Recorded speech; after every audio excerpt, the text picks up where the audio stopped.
Yo, what's up mga dre? Ngayong araw pag-usapan natin, manggastos ka ba talaga ang pag-aalaga ng kalapate?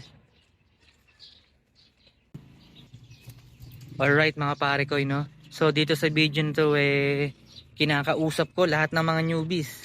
At hindi lang mga newbies, syempre, yung mga dati nang nag-alaga ng kalapate na huminto ng matagal na panahon, mga tropa. Ayan, so kayo yung kinakausap ko. Pero yung mga datihan naman na dyan, pwede rin kayong manood at makinig, at kung sakali man na meron akong hindi nabanggit or nagkulang yung mga key points na aking sasabihin, ay pwede nyo dagdagan. Pwede nyo yan dagdagan sa comment section, mga tropa.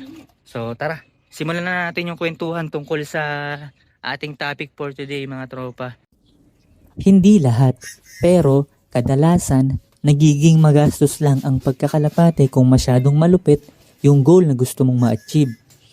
Yung maging kampyon sa karera na sobrang nakakabilib. O kaya naman mga eksperimento sa mga linyada mong binibreed. At minsan nakadepende na rin sa mga pinapanood mong vloggers at vid. Round 1. Para ito sa lahat ng mga estudyante, sa akin ay makinig.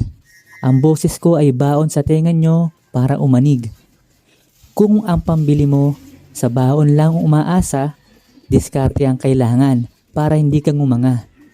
Pera'y tipirin, pambili ng ibon at patuka, huwag maglustay para di ka maputla. Huwag sumabay sa mga gastos ng may mga trabaho dahil pag naubusan ka, alaga mo ay maglalaho. Baka ikaw ay mahirapan at biglang mag-quit. Sa petsyangge o pet shop, doon ka sumilip. Doon ay mura lang, sulit bawat sentimo. O kaya sa mga vloggers, baka merong regalo. Isang pares o dalawa, sa budget ay iswak. Para pangarap mo ay di pumalpak. Pero kung suportado ka ni nanay at ni tatay, swerte mo na yan. Ang libangan mo at lipad ng ibon mo ay buhay. Ako nga, suportado ni Mrs. Yan ang tunay na tagumpay. Round 2. Para naman to sa may mga trabaho na gusto magkalapate. Pag-isipan nyo kung may ekstrang oras kayo, mga pre. Hindi sapat na meron kayong sinasahod na pera, pambili ng ibon at accessories. Patuka sa umaga at hapon at mga kulungan kailangan din malinis. Baka maisipan mo na rin na sumali sa karera. Diyan ka na makakaranas na maubusan ng pera. Kapag hindi dumulo ang ibon mo, baka maisipan mo na kulang sa supplements at kondisyon. At kapag hindi mo na rin gumana yon, baka maisipan mong bumili na lang ng mamahaling ibon. At kapag nangyari ang ganon, baka mabunot mo na sa ilalim ang iyong ipon. Paano naman kung hindi ka kumakarera? May trabaho ka naman. Magiging magastos pa rin ba ang pagkakalapate? Eto, round 3, makinig ka. Hindi karerista, pero lahat ng nakikita mo sa iba, ginugusto mo. Isipin mo muna, kailangan mo ba to? Bibili ka ng bagong ibon. Bakit? Kasya pa ba sa kulungan mo? Kung maluwag pa sa kulungan mo, bakit? Kasya pa ba sa budget mo?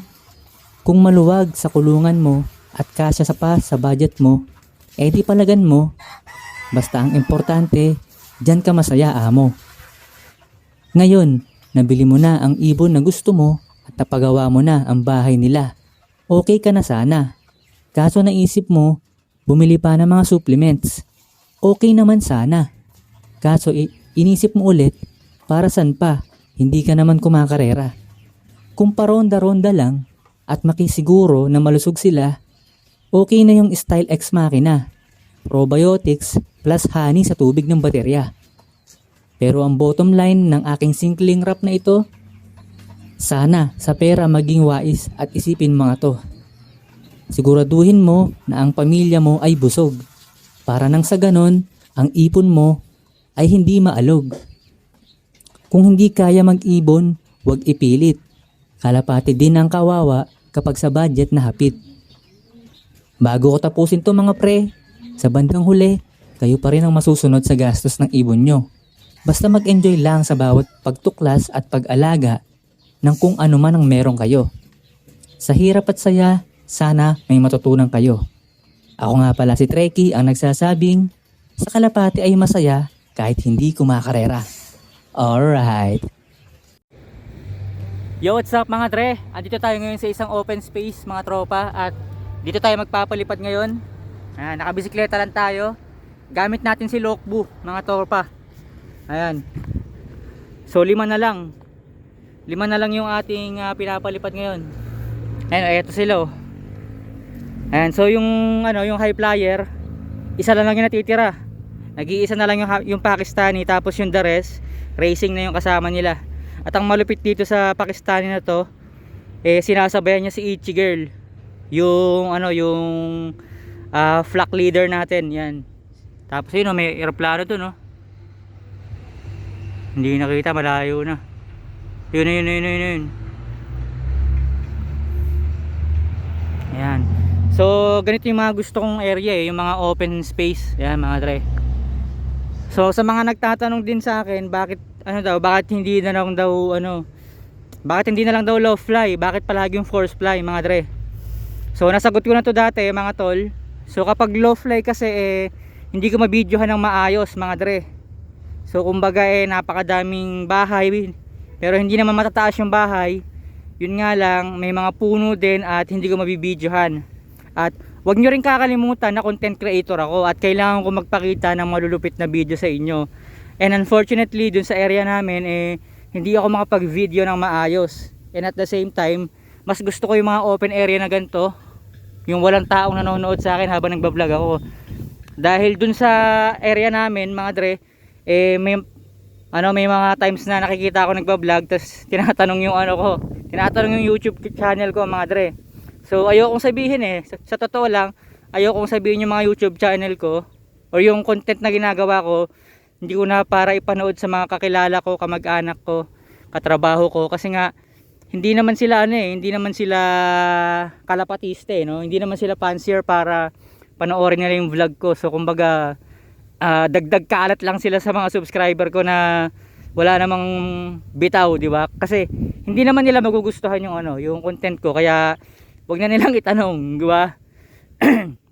So ito, paliparin na natin mga dre. Ayan. Ganito yung gusto kong spot kasi makakapag-video tayo. Ayan, buksan din natin sa kabila para maitaboy natin sila.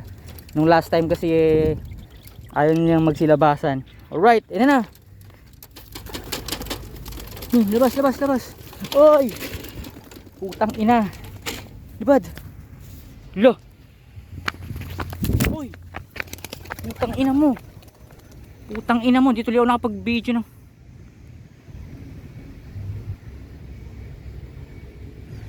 Yan ang gusto ko, yung binibidyohan ako.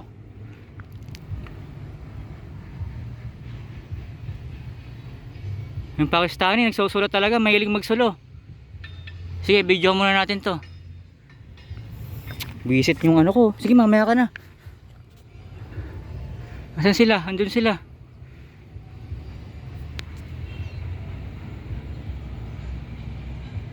Asan na? Nawala na tayo.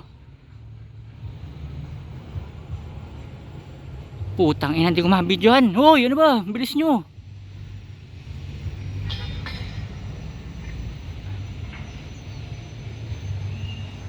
Nakakainis. Ang ganda pa naman ng spot na to. Kabuisit. Wala na sila. Natumba pa. Putang ina, nagasgasan pa yung ingat na kinapaingat-ingatan ko. Buisit. Putang ina.